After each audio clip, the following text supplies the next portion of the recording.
We'll begin with a call to order and roll call. Thank you. Renard Cross. Jack Baker. Here. And my apologies. Treasurer Butler. Present. Commissioner Castaneda. Here. Commissioner Dusner. Here. Commissioner Duffy. Here. Commissioner Golden. Chair Haggard. Commissioner Schlegel. Here. We have quorum. All right, thank you. We'll move on then to approval of minutes.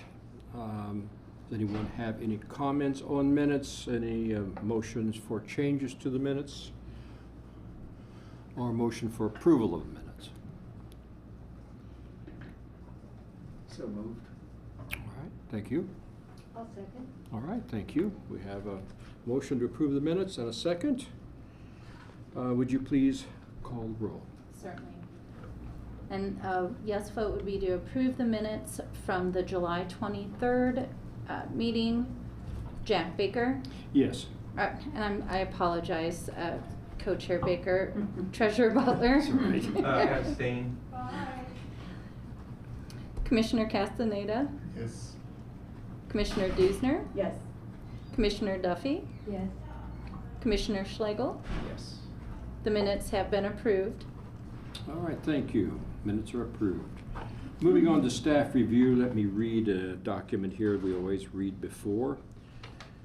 For each, this is a procedure for certificates of appropriateness and demolition delays. For each item on the agenda, the Historic Preservation Program Manager will first present a staff report. We will then hear if the petitioner has any additional information about the request, followed by public comment.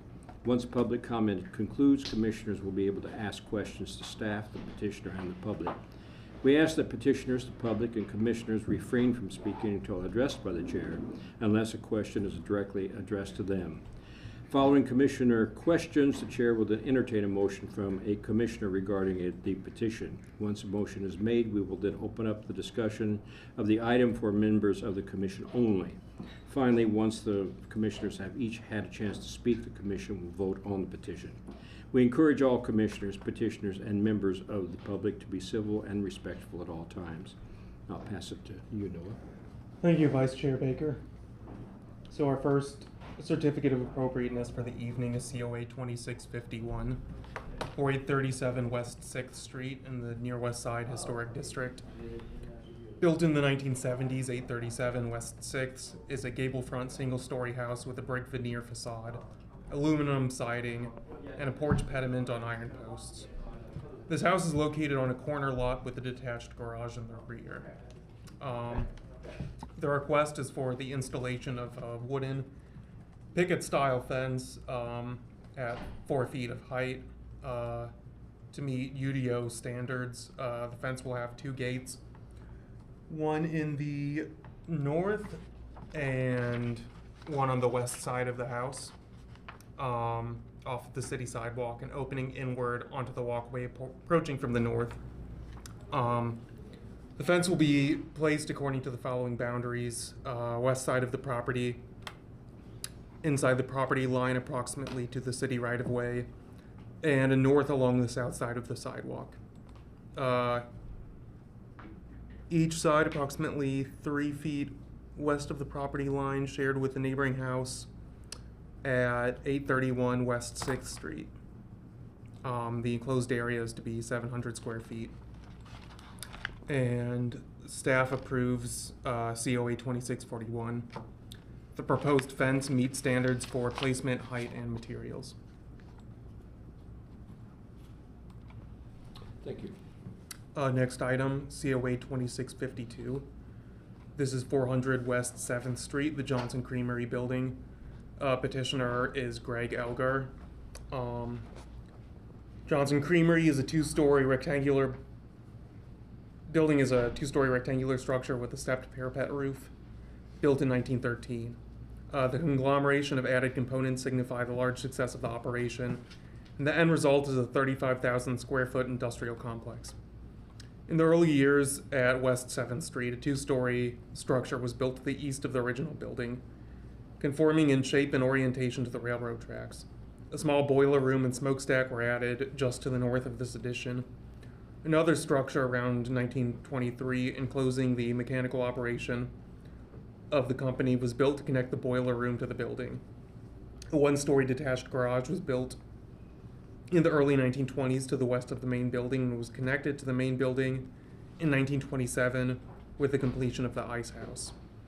In 1949, the original smokestack was replaced with the current manifestation, which has been truncated in the middle. The complex was further expanded in the 1950s with two-story additions to the southeast and southwest, as well as the addition of a second story to the 1920s garage space. This request is for the replacement of the acrylic Orion wall sign with a replacement that would be internally lit.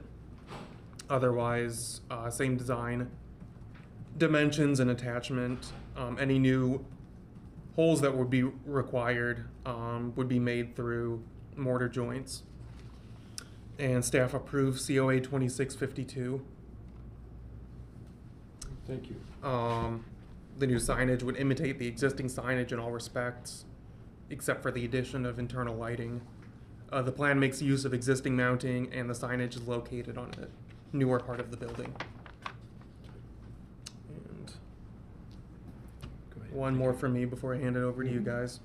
COA 2653 for 112 West 6th Street in the Courthouse Square Historic District. Petitioner here is also Greg Elgar, and the request is for the installation of new 18-inch acrylic lettering over the storefront to read Edit and Company. I'll show you what that'll look like. So this is the building that currently reads Bonfet, a notable neoclassical commercial building with a limestone facade. And staff approves COA 2653. The proposed lettering would be mounted in the same location as existing lettering and would be very similar in design and materials, as well as fairly understated. All right, thank you, Noah. We'll move on then to commission review, starting with COA 26-50. Okay. COA 2650 for 701 South Eagleson in the Elm Heights Historic District. Is anybody here present as petitioner? Mark, no, yes. I'm gonna ask him to unmute. Okay. Well, yes, my name is Mark Nagelboy, the homeowner. Hi.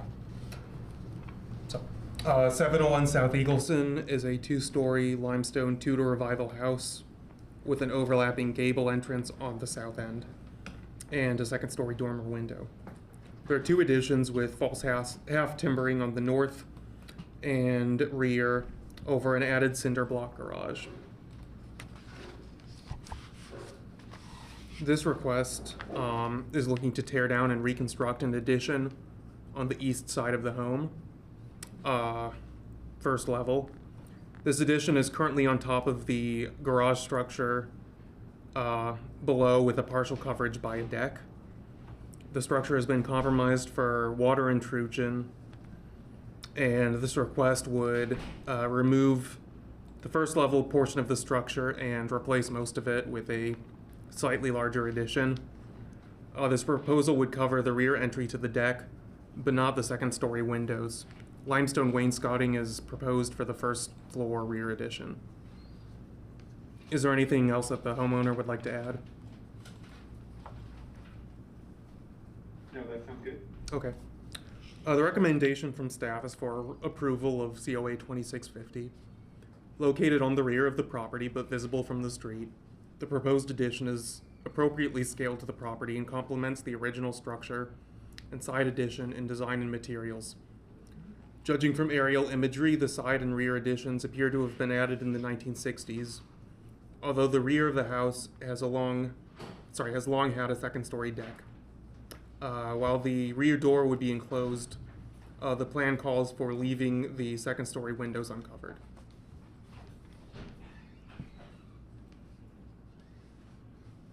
Okay. You ready for comments? Mm-hmm. Or questions? Commissioner comments, questions at this point? Daniel, would you like to start us? It's questions. Mhm. Questions, yes. The one thing I was just gonna ask Noah is did the Elm Heights Historic District wait? I see their guidelines. Sure. Sorry, I lost my word. But did they review it and did they provide a recommendation? Yeah, I heard from one member of their design review committee who is actually in the audience tonight. And she had recommended approval as well.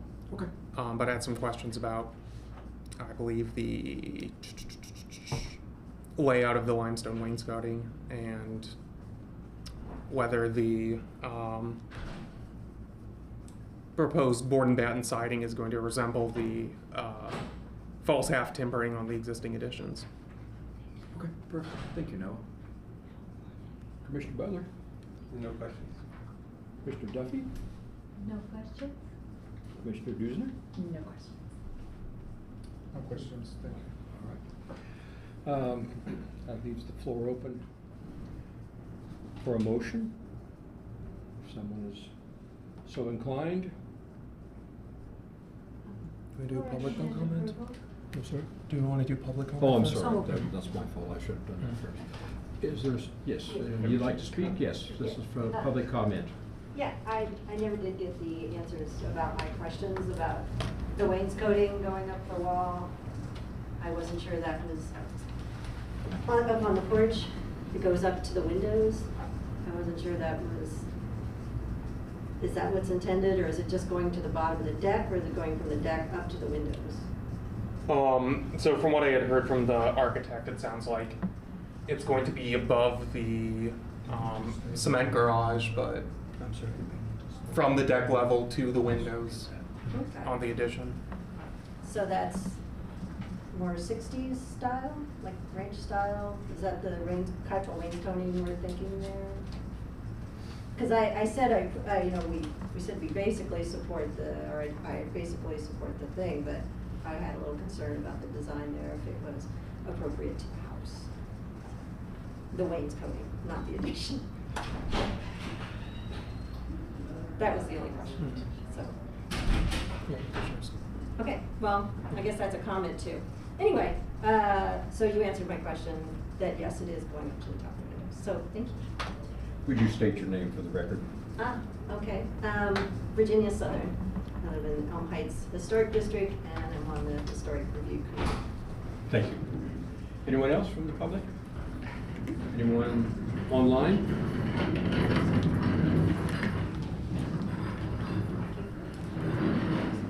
All right, now we're open for a motion, if you wish. I'll move that we approve. All right, we have a motion for approval. Shouldn't we do commissioner comments first? I'm sorry? Shouldn't we do commissioner comments first? We have a motion on the floor. We can, you can second, we will do commissioner comments. Once it's. Usually once a go- Oh, okay, motion well, is first the motion, proposed. gotcha. Yeah. Okay, sorry, Yeah. But confused. you seconded, all right. Let's start with Daniel and Commissioner Schlegel again and, for comments. Was the second? Yes. Apparently I am the second. Commissioner Butler. Okay, thank you. I think it would be good as long as it fits Elm Heights Historic District, since we're here to support them. So if it falls into their regulations and Noah's review, I think I'd be good with this. Thank you. Um, Mr. Butler? Yeah, I mean, I think if Elm Heights is okay with this and if it conforms to their standards, which I think it probably does, I think it would be maybe, it seems like the question wasn't necessarily answered as to what type of siding it's going to have. Is that true? Well, it's going to have board and batten siding. Okay. Is that going to match the style of the front? It's going to be similar to the style on the addition. I don't know Okay. if they're going with the same paint colors. That hasn't been answered Okay. yet, or similar. All right. That's my only comments. Mr. Duffy? Yes, I would support this proposal because the design review, which I'm happy that the design review committee approves it too. Just say in driving by, I couldn't see it at all from the front. The trees, with the tree growth, of course, trees can be cut down, but it's really only visible from the adjoining street. I mean, it's on it's a corner property, so it's just in case other people didn't see that. This view on the right is on the side street, and it's set back. I don't think it's going to be any kind of a problem of obstructing the house at all. Thank you. Commissioner Dusan? No additional comments? I would support this project because the Elm Heights is supporting it, but I do agree with the fact that it is not clear enough what is happening. Those questions that were brought up about how is this going to be finished, I think those are valid questions because I don't see how that is going to be executed. Oh, well, this is new. Okay. Thank you. Mm-hmm. Okay, that's all I have to say. Thank you for the additional information. Okay. I'm sorry, I forgot how many slides there were. Thank you. All right. It looks great. So with the commissioner comments, I think we're ready to call the roll. A yes would be affirmative for passing COA 26-50. Okay, we'll go ahead and take a roll call vote. Vice Chair Baker, Yes. Treasurer Butler, Yes. Commissioner Castaneda, Yes. Commissioner Dusner, Yes. Commissioner Duffy, Yes. Commissioner Schlegel. Yes. That motion passes 6-0. Thank you. Motion passes. All right, before we move on, well, we will move on to demolition delay, but before we get into the first one, I've been asked that staff and legal would like to make some explanatory comments. So we've received, or I received a question from a member of City Council about the statement that is read after demolition delay release. That I know Commissioner Butler has the language in front of him, but it says that the commission may designate a property at a later point, and she was somewhat confused about that language, I think understandably. So we would like to come up with some revised language for that part of the statement. The answer to what exactly that means is a little complicated because there's sort of a lot to what release of demolition delay kind of means and what the 1 year period means and whether it's, you know, partial demolition or full demolition, but we will be coming up with something there to present to you. Right. Mhm. And the question was also asked whether we were legally required to have this language because it is kind of confusing, right? And the answer is yes. It protects the city by putting on the record that the demolition permit is good for 1 year. And after that 1 year, if the demolition is not done, that's when the commission could go back and determine that they might want to designate it, right? So the permit does not last forever. It's a finite period of time. And everything resets if that permit elapses. It's the same thing with the COA, right? You don't have the authority forever to do the thing that you got a limited time to do. So it's important from a legal standpoint that that is clear whenever we give a demolition release so that there's no expectation that someone can come back later and demolish it or that it wouldn't be designated later. Any questions? Thank you. Let's move in. If you would. Is that DD 25-11? Okay, demolition delay 2511. This is for 216 North Lincoln Street. Petitioner is Ernest G. This is for full demolition. 216 North Lincoln is a somewhat altered gabled front bungalow built in 1920. The house is fronted by a full-width brick porch with 2 limestone planters and a limestone drain spout. The windows and doors have been replaced and do not appear to be the original configuration. The house has what appears to be an original basement garage door facing the alley to the south.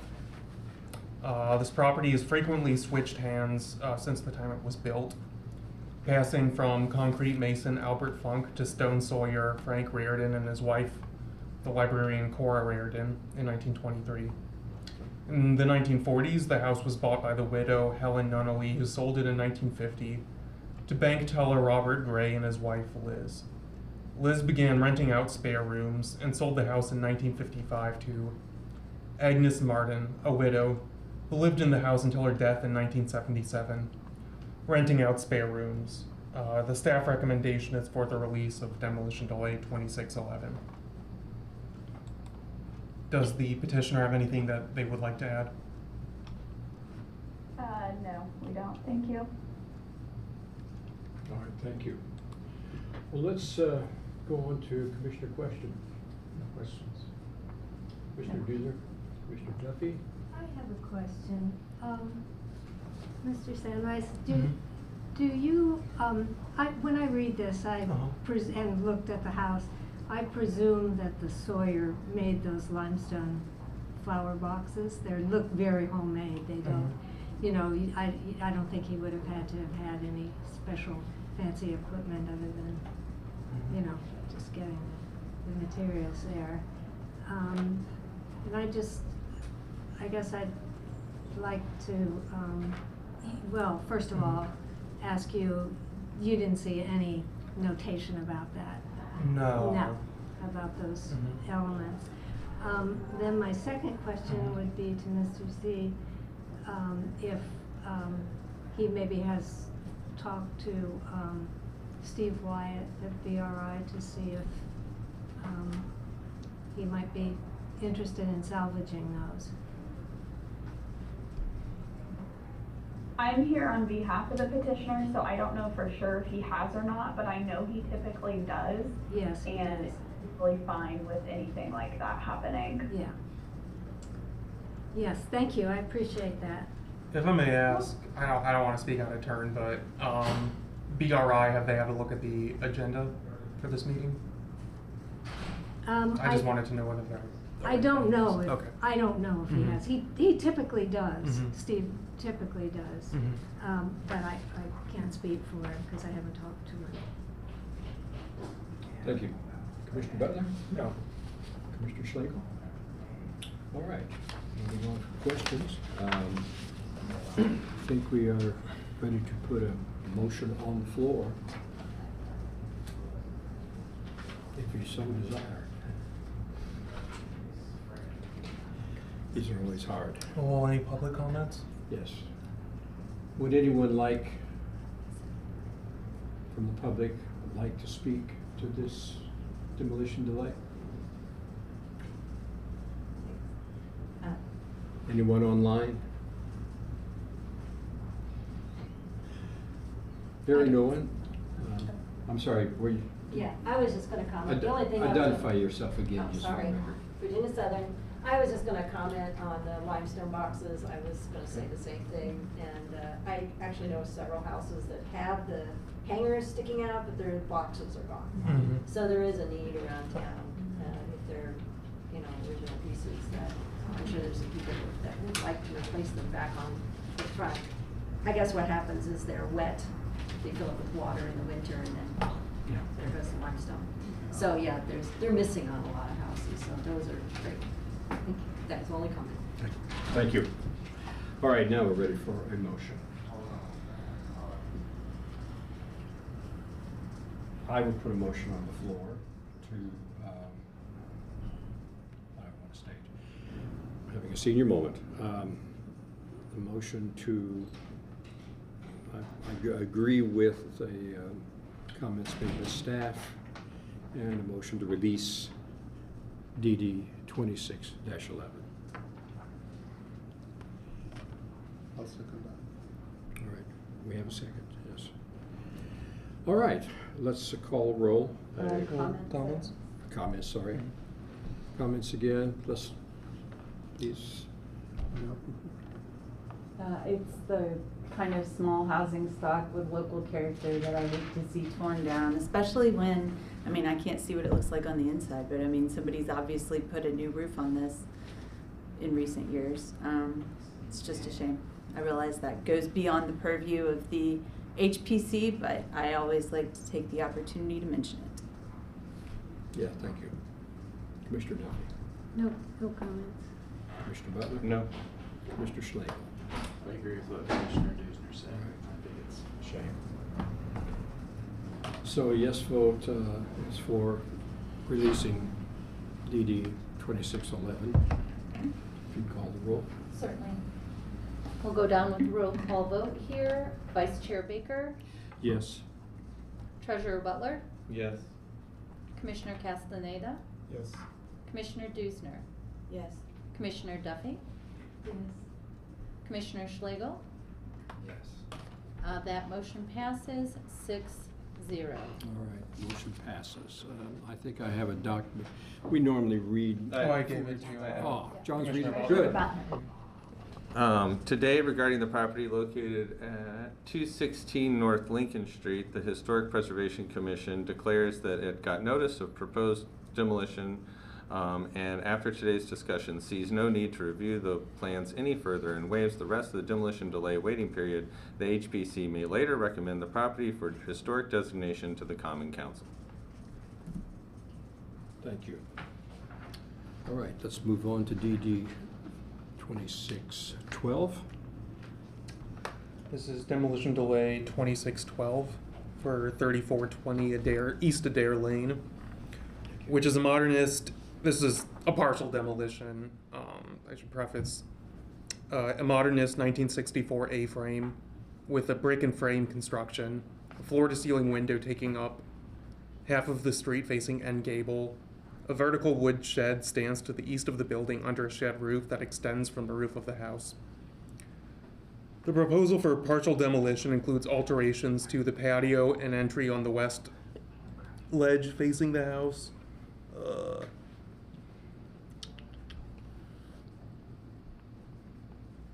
Demolition of the existing shed and carport and replacement with an extended carport and slightly larger vertically sided wood shed slightly further from the house. And the addition of a second-story window on the west elevation. I'm gonna walk through some of these.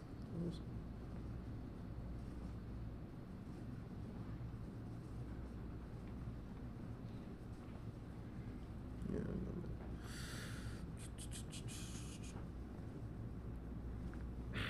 From 1964 until 2024, this house was the residence of Stein and Leon Levy, and later Stein's second husband, Albert Koch. Born in Germany in 1927, Stein's family fled to the U.S. in 1933. Stein was an active member in the NAACP and a practicing developmental psychologist into her 80s, specializing in autism treatment. Stein's first husband, Leon Levy, taught in the IU psychology department for 24 years, serving as the director of clinical training for 9 of those. Leon authored over 60 published articles and was awarded several HHS grants for research on clinical practice. He moved to Maryland in 1978. In 1983, Stein remarried Indiana University bacteriologist Arthur Koch. Over the course of his career, Koch authored over 250 papers and received numerous awards, including a Guggenheim Fellowship, a Rockefeller Scholar Award, a Wellcome Research Travel Grant, and a U.S. Public Health Service Award. The recommendation from staff is the release of demolition delay 2612. The proposed alterations are sympathetic to the house's design and the design of the existing carport and shed. The changes to the west of the house would be fairly minor.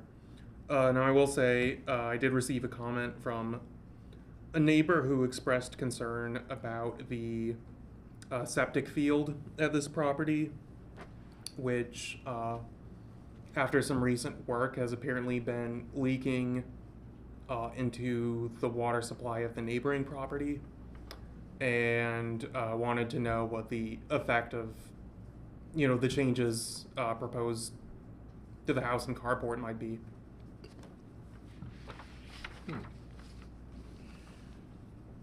Does the petitioner have any comments they'd like to make? Yes, I do. I would like to note that the carport and the porch, as you can see in the photos on the left, are failing significantly structurally, and they need remediation. So that's part of why we are redoing these areas. That's all. Thank you. Public comment on this project? Please stand and give us your name. Oh, my name's Susan, and my mom lives next door. And I think the house is beautiful, and I think the people who live there were very nice. I grew up with a daughter who grew up in the house, but I am not concerned with the renovations themselves. I'm concerned with the removal of the septic field and the septic holding tank. I just want to make sure that it's very carefully monitored so that it doesn't leak into my mother's property. My mother lives next door. She's 93. She's a widow. She's recovering from a stroke. So I just want to make sure that her health and safety goes into consideration. It's not just the beauty of the home, it's also the removal of the septic field, which I'm sure you might want to explain to them what a septic field is if they don't know. I myself didn't know and had to research it. And it said in the United States EPA that that the removal of a septic field and the removal of a septic holding tank is a very sensitive issue and needs to be handled with care and carefully monitored. So that's my concern for my mother who lives next door and whose property not only borders the property but is under the property, so anything that might leak into her property, which is my concern. I think the house is beautiful. It's always been beautiful. I'm just concerned about the removal of the septic tank, septic holding tank, and the removal of all of the different little tubes and pipes under the ground contained, which of the 70, or maybe, is it 75-year-old septic field? I'm not sure if it's 50 years or 75. Since 1953, maybe, 1957. Could be. I'm also concerned about the removal of the water pipe that seems to be belonging to them, that seems to be in my mom's yard, because that would involve digging up my mom's yard, and I want to make sure that's handled with care as well. Thirdly, this isn't a health and safety issue, but the border itself, I want to make sure before any digging begins that the property border between the two properties is agreed upon with both surveyors, so before they start removing my mother's trees or the landscape that was designed by Designscape, because my parents spent a lot of money on it and they thought it was on their property, and if it's not on their property, I understand completely, but if there's any but if it is on my mom's property, of course I wouldn't want it to be destroyed. It seems to me that the proposed plan to have the new carport very, very close to the property's edge, perhaps within the not on the border exactly, maybe, but certainly within the setback area. So we just want to make sure that we're all on the same page as to where the property border is, agreed upon by both parties' surveyors before the demolition begins. I'm sorry to take up so much time, and I've done this before, but I just want to make sure that my mom's protected.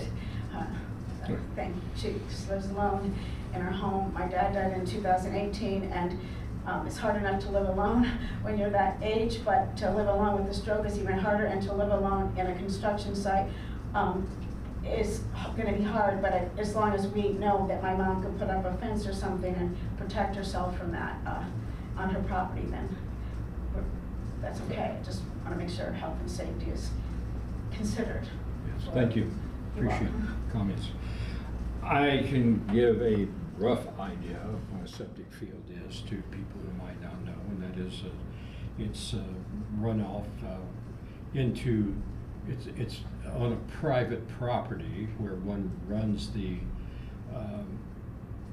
effluent, the sewage from the house into piping and into a settling basin on the property, unconnected to the city sewer, and common in the country. I grew up with one. And it uses the ground to soak in some of the liquids and the settling tank, the solids. And I know they have to be cleaned every so often, and I don't know the life of one, but I understand they can get quite old and they can crack. Am I getting at it, or do you have more? No, if you have that's- more comments, please. Yeah, that's exactly how they function. I believe, and for the record, I will be abstaining on comment and voting because this is coming from my office. Okay. And Erica is representing, and she's the lead designer on this project. But I can add to your comments about the septic field. Yes, it's an old septic field, and all septic fields have the potential to fail. In this case, there is a city connection to it, and I believe we're making the effort to tap into the city. And this septic field will be abandoned and carefully taken care of. So I just wanted to let you know that we're taking care of this very carefully and taking into consideration all the matters that you just mentioned about your mother. Thank you. The other concern is that on the I other think, side I'm of the sorry, property. we are Oh, done with, now with public comment. Oh, but I beg I your certainly pardon. appreciate what you had to say. And there was another question I believe you had, that, I'm not retaining it at the moment. I wanted to try to answer you though. I think it was about property lines. I was going to talk about the water, the water behind the property. I want to make sure I want to confirm that when the removal of the septic field and the septic tank are taking place, that none of the leakage goes into the public water Yeah. where children play and where animals drink. Yeah, absolutely. All that procedure has very strict requirements to do for it to happen. It's not, yeah, it will be carefully done. And is there someone monitoring it, overseeing it? I cannot tell you who that person is, but I'm sure there is. I mean, we have I a. believe the application said City of Bloomington Utilities Yeah, has to. city's involved as well. Thank you. Yeah. That's what I wanted to sort of give you a hard answer on this. This commission is not strictly concerned with that, but we'll be passing it along to the proper people that would be involved with. We wouldn't normally do property lines, that sort of thing. That's not our purview. And septic systems, but I want to give you sort of a rough answer on a couple of things. But these would go back through NOAA and go back into the city divisions that, and they would have to control then how things are being dug, how it's being handled, and they would control how the septic system. But if it's being abandoned, we have no real issue there. But we have to, we have a different criteria we have to use here. But I hope we gave you some answer on your issues. I think at this point we're ready to ask questions from commissioners.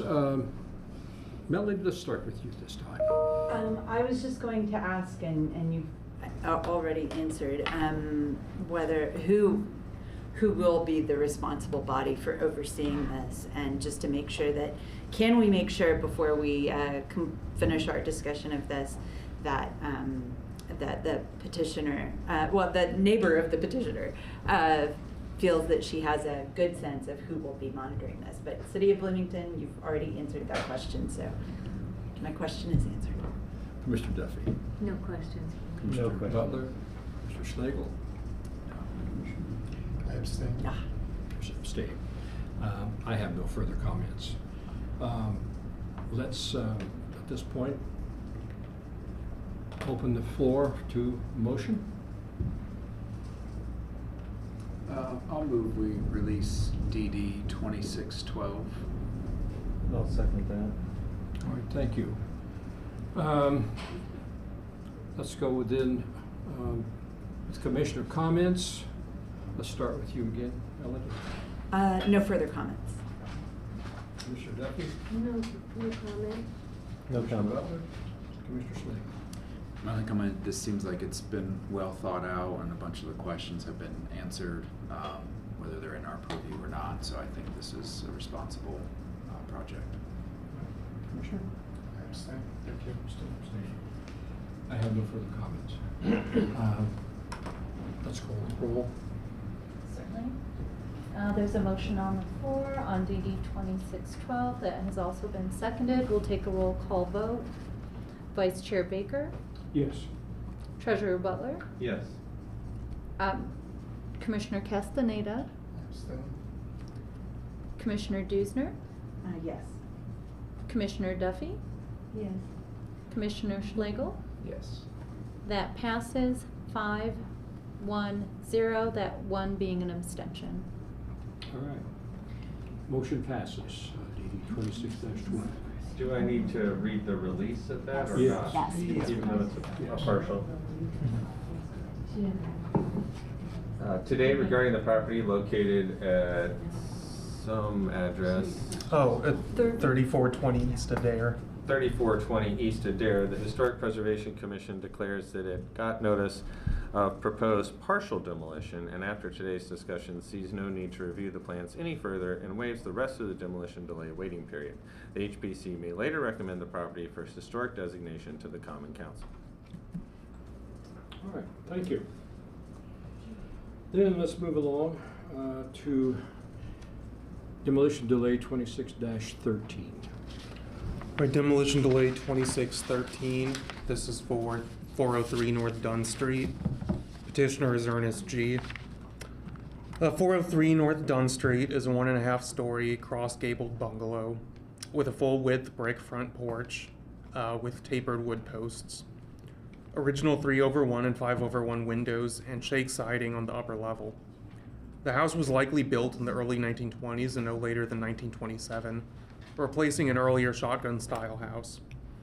While it is difficult to determine the first occupant and exact year the house was built, a firefighter named Albert Bender was the first owner-occupant of the property in 1925 and seems like a likely candidate for the builder. Like earlier occupants of the lot, the Benders only stayed for a couple of years, and by 1960 the house had been home to more than 10 households of retirees, teachers, stone planers, and university employees. From 1960 until 1995, the house was owned by mailman Howard Shiflett Jr. and his wife Peggy. A veteran of the Korean War, Harold Shiflett. A veteran of the Korean War, Harold also volunteered as a baseball and football referee. From 1953 through 1960, the house was home to the family of John P. Sheehan and his wife Eleanor. Of all the residents, Sheehan has left the largest record. The head producer of IU Radio and Television from 1953 to his death in 1968, Sheehan was a popular speech and media professor and announcer and host on Bloomington and IU radio and TV programs. Described by his department chair as somewhat of a showman, Sheehan hosted several radio shows, announced events including Little 500 and Campus Quiz Bowl, and performed in university theater productions. After his untimely death in 1968, a School of Journalism scholarship was established in his name. The staff recommendation is for the release of demolition delay 2613. Generally, when a property is evaluated for its association with a significant individual, and this is how it's handled for National Register Criterion B, so that's sort of my background here. It is compared to other buildings associated with that person's accomplishments, and its significance for that person's contributions is considered. As was the case with the home of David A. Randall, director of the Lilly Library, at 326 South Eagleson, which is another demolition delay that we considered earlier this year. This was a residence of an individual who had a significant impact on the community whose work is more closely associated with another existing property. In this case, the radio, television / fine arts building at Indiana University, built in 1963, which is closely associated with a role that John P. Sheehan played in shepherding IU's radio and television program. For one of his Bloomington residences to also be eligible for its association, the significance of this house to his career accomplishments would have to be established. It is possible that further research could yield proof of an association between this house and Sheehan's career, but so far it has not. All right, thank you. Does the petitioner wish to speak?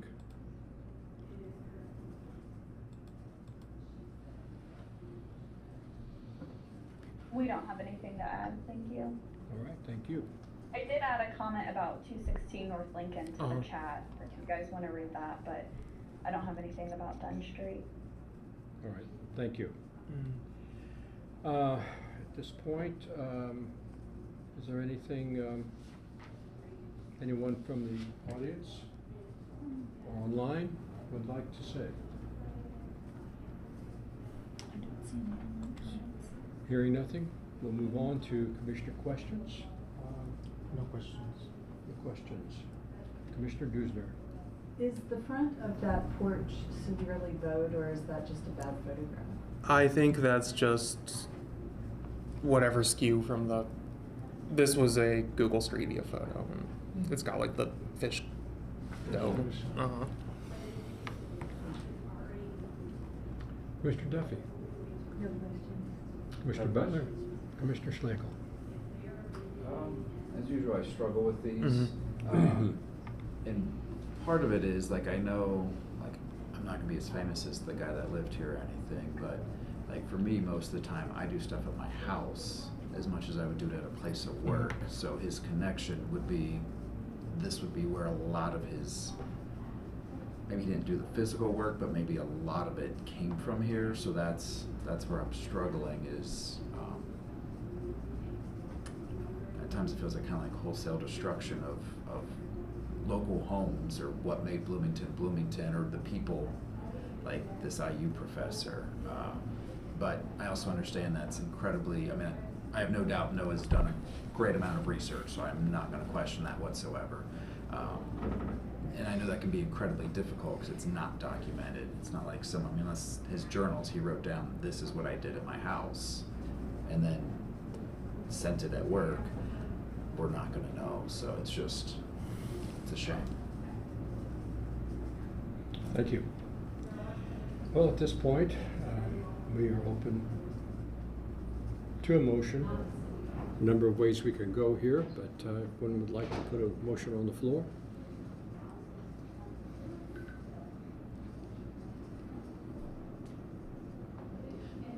Actually, can I ask another question? Sure. No, have you, in your research, I mean, do you feel like you've fairly well exhausted everything, or do you feel that there's anything left where you can? So, I'll sort of walk you through the main places I checked. I started with newspapers for this one, which even through the time period where the Sheehans lived here, there will be occasionally references to events at the house, or whether people are coming or going from town. The one bit of work that I saw referenced by a resident of this house in the newspaper was his son came up with an idea for a dog-powered car that he wanted to sell to the police. After that, I checked out IU Archives, which has a couple of collections related to radio, television, and to John Sheehan more specifically. I saw a handful of newspaper clippings in there, letters related to his promotion to producer, stuff from his funeral. I didn't really see any references to things taking place at his house.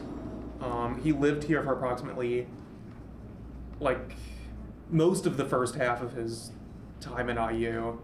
And then he moved to another house up in, not Matlock Heights, but other neighborhood up there. That's not quite as cool as this one.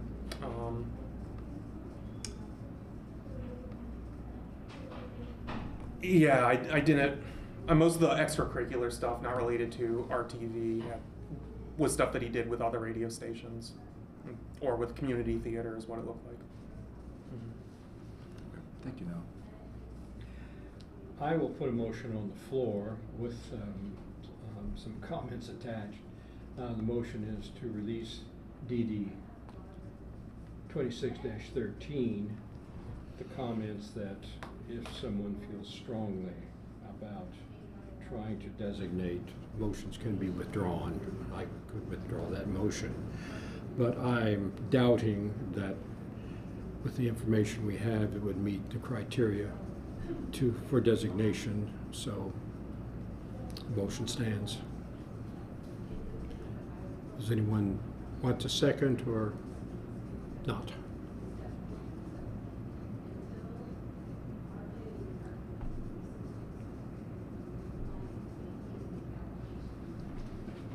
If I want to, but I will, just to move this along.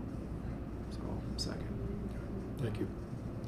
All right, then we're ready for commissioner comments. Let's start with you, Commissioner Schlegel.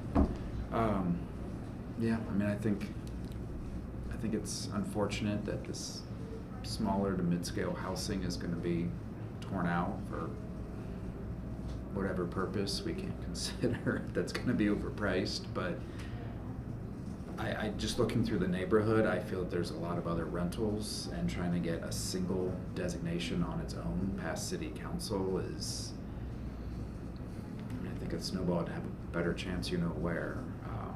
I just don't think it's going to be possible, and with the sheer amount of rentals that are there, I don't know if they'd be able to even contact some of those owners.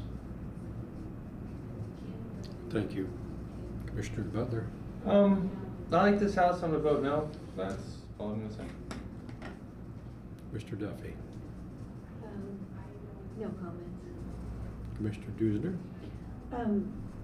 I just noticed, this may just be an error, but just as an FYI, the packets, the digital version of the packets are no longer listing who the petitioner is, and some of those small details there. I think it would be good to have that full information in the digital versions. That, and I hate seeing this.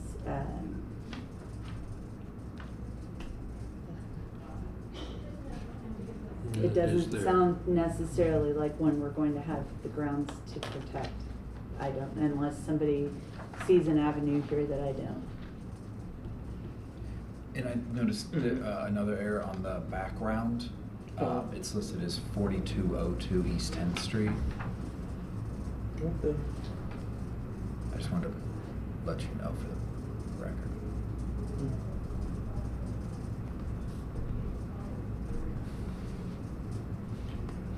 Mr. Castellano? Yeah, I was thinking I was not going to say anything, but I will. I think the commission is once again in this position where we cannot do anything. This is a very nice house. It has those right proportions. It's like, I was going to use the term cute. I know it's not the proper term, but I think it is. It's a cute house. It has the right proportions, the side, the height. That house is difficult to replicate in today's architectural world. And I say that because it is hard to get things right. And also, I just want to say, you know, Bloomington is going through this crisis of affordability. And again, you just mentioned it, you know, Daniel, like, there's a very good chance that it's not going to be affordable for most people. So, I mean, it's this like broken record, but we are in this position where we cannot do anything. And it's very frustrating. It's very, very frustrating. There's like, yeah, there's not much we can say or do other than finding some historical data that reinforces our case. But yes, it is a shame. That's it. Thank you. Thank you. I agree. I have no further comments than that, but it's always sad to see such a nice example released. But let's move on and call the roll for DD 26-13. Okay, we'll go ahead. The motion has been made and seconded. We'll do a roll call vote. Vice Chair Baker? Yes. Commissioner Treasurer Butler? No. Commissioner Castaneda? Yes. Commissioner Duesner? Yes. Commissioner Duffy? Yes. Commissioner Schlegel? Reluctant, yes. That motion passes 5-1. All right. Motion passed. Thank you all. Let's then move on to... I think I have to I'm sorry? read this. Very good. I'm sorry. Yes, of course. Today regarding the, can I get the address? Yeah.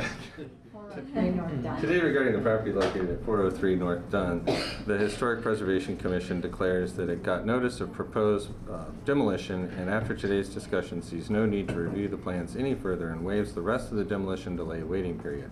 The HPC may later recommend the property for historic designation to the Common Council. Thank you. All right, moving along then to old business. Noah, do you have any old business for us this evening? Let me think. There's a few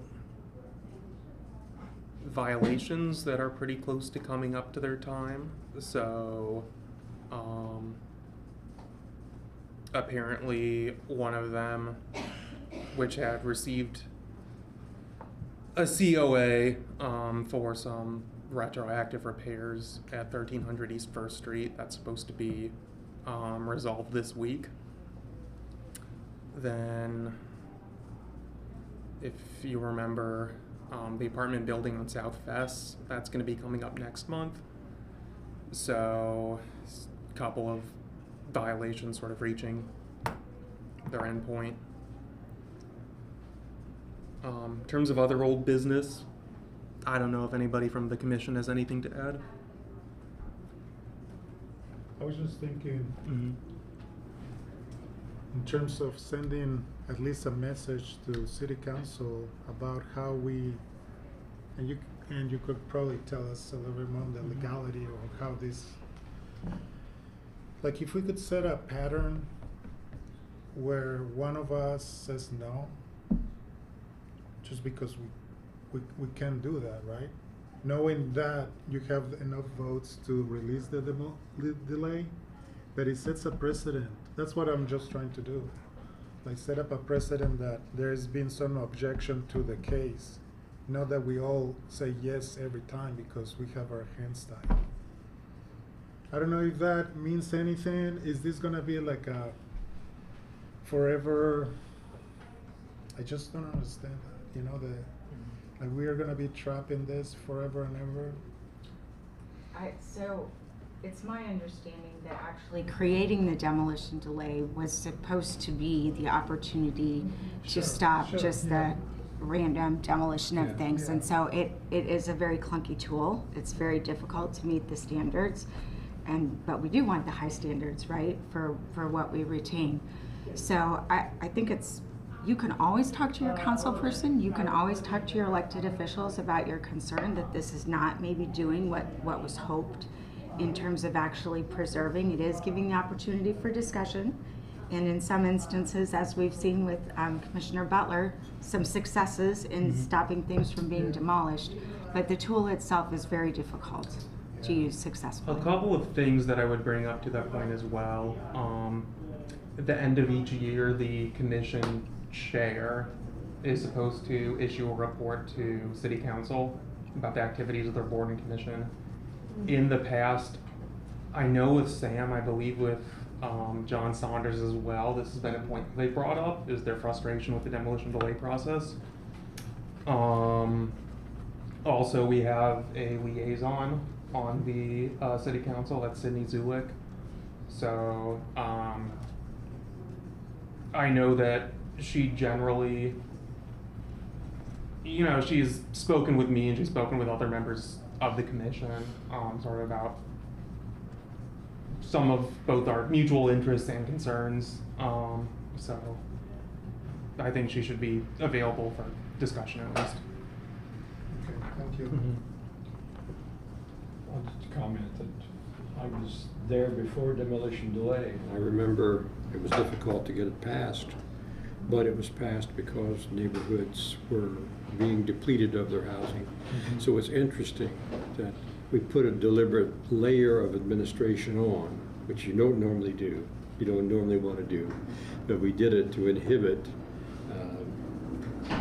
just the willy-nilly taking of houses and making parking lots in community. You could take a house down in 3 days, get a permit in 3 days and it was gone. One gentleman did that and angered everyone in the city, and demolition delay passed. But now we're in this funny position, funny, not ha-ha funny, that where we're giving up good examples of architecture and housing because of demolition delay, and we have no path, no good path at the moment that would allow us to designate. And I'm sorry about that. I hope we can change it somehow. But yes, I'll talk to council persons and so on for whatever good it will do. I hope it does. Keeping the pressure on, keeping influence may one day cause something to break. With that, old business. Any more old business that we want to discuss this evening? If not, I'm going to move on to new business. Anything you know that you? I'd like to announce that this is going to be Melody's last meeting with us.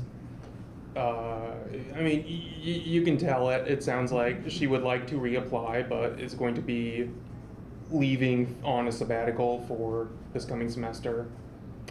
So will unfortunately not be with us through the remainder of the year. This has been my first term on historic preservation, and it was a term that had already begun by the time I jumped into it, so it's been a very short term. I have learned so much from all of you, and so thank you all for your patience in helping me understand the rules, what we can do, what we can't do, how to put words to some of these, feelings about what is historical and important and what we can actually actively do. Thank you for inspiring me in that direction, and just really appreciate all your service. And I'm sorry so much to leave you one person down for the fall, because I know that puts pressure on all of you in terms of quorum, and I am really sorry about that. I just want to say I appreciate so much everything that y'all put into this, and I really hope to see you again in January. Thank you, Melody. I know we all, I don't want to use the word enjoyed, but appreciated having you here. And I'd like to ask you, and I hope you will be back. I hope so. You're the kind of person we need back. Do you have any comments about the commission, good, bad, indifferent, that you have learned being here for the past year or more? Well, just I think the demolition delay is my least favorite part of the whole process. That's a tagging on to the previous discussion we were having. I don't like feeling like my hands are tied and I have to vote in favor of these things that I don't want to see disappear. I have been glad to be a part of this because, as you all know, I'm a renter, and I have not been able to afford to buy a home in Bloomington, and I come to the commission from the perspective of a renter. And so I would say, I think, having seen the commission's work from the inside, I can see how it does a lot to help encourage things that are at least more affordable rents, smaller houses, the kind of housing stock that somebody like me depends on as a renter and a non-driver, and need to be able to walk to town, so be able to afford to live here. And I appreciate the fact that historic preservation does a lot to support that kind of community and that kind of architecture. I think that, you know, I really appreciate the packets that are put together that makes preparation for the meetings really easy, and it makes that not a super time consuming process, which I've told other people who might be interested in joining the commission, you know, here's kind of what the preparation looks like. Yeah, those are generally my comments, and I just appreciate everybody's time and effort on this. I know none of us are doing this except for Noah. None of us are doing this full time, so yeah. Thank you. Mm-hmm. All right. Let's hear if we have any public comment online.